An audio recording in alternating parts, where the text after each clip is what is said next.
1947 میں جب برے صغیر کے دو ٹکڑے ہوئے تو اس وقت پاکستان کی معاشی حالت اس قدر خراب تھی جیسے آج صومالیہ کی ہے،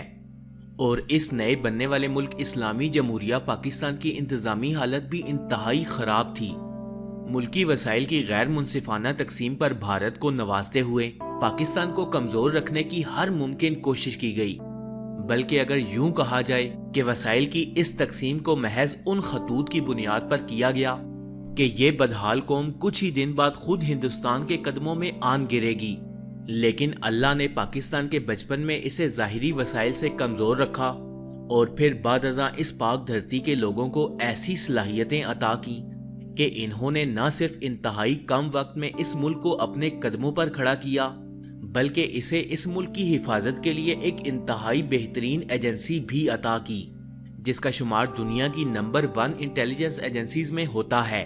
یہ ایجنسی کچھ ہی سالوں میں اس قدر مضبوط ہو گئی کہ اس نے پوری دنیا کے کئی ممالک میں ایسے آپریشن کیے کہ کسی کو کانوں کان خبر بھی نہ ہوئی۔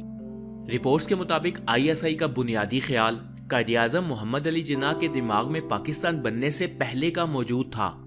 لیکن وہ ISI کو عملی حالت میں دیکھنے سے پہلے ہی اس جہان فانی سے کوچ کر گئے۔ فرینڈز، یہاں میں آپ کو یہ بات بتاتا چلوں کہ اس سے پہلے بھی پاکستان کے پاس انٹیلیجنس بیورو اور ملٹری انٹیلیجنس موجود تھی، لیکن جو عزت ISI کے حصے میں آئی وہ شاید ہی کسی اور کا مقدر بن سکے۔ پاکستان کے شہر کراچی میں عبداللہ روڈ پر موجود ایک چھوٹی سی عمارت کے اندر ISI کی بنیاد رکھتے ہوئے ایک آفس کھولا گیا، جس میں چند ٹوٹی ہوئی کرسیاں اور ٹیبلز کے سوا کچھ بھی نہ تھا، اور پھر 14 جولائی 1948 کو دنیا کی اس ٹاپ لسٹڈ ایجنسی نے اپنا کام شروع کر دیا۔ آپ ذرا تصور کیجئے کہ ایسے دور میں جب پاکستان کو اپنے دفاتر کے لیے سٹیل کی پنیں تک میسر نہ تھیں، بیٹھنے کے لیے کرسیاں تک نہ تھیں، تب ایسے حالات میں ISI کے جانبازوں نے اس کی تعمیر کچھ ایسے خلوص اور لگن کے ساتھ کی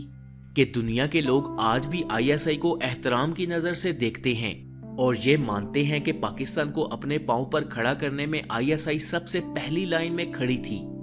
اس عظیم اور پروفیشنل ایجنسی کے سربراہ کرنل شاہد اور ان کے ساتھیوں نے عملی طور پر دنیا کو یہ ماننے پر مجبور کیا کہ پاکستان کے پاس ایک مضبوط اور پروفیشنل انٹیلیجنس ایجنسی موجود ہے۔ ابتدائی دنوں میں ISI نے Pakistan army, Pakistan air force اور پاکستان نیوی سے سولجرز کو چنا اور ان کو ٹریننگ دی،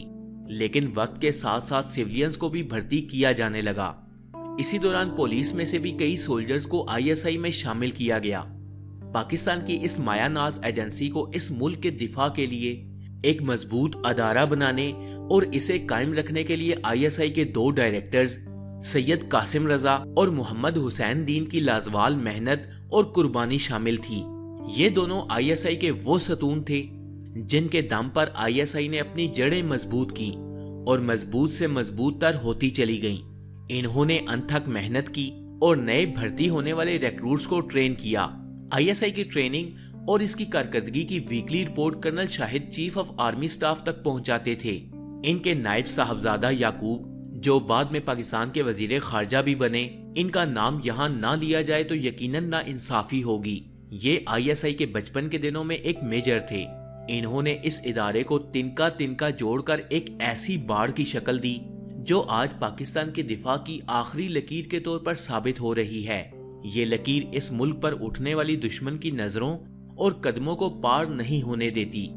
دنیا کی اس ٹاپ لسٹڈ ایجنسی کو بین الاقوامی سطح پر شہرت اس وقت ملی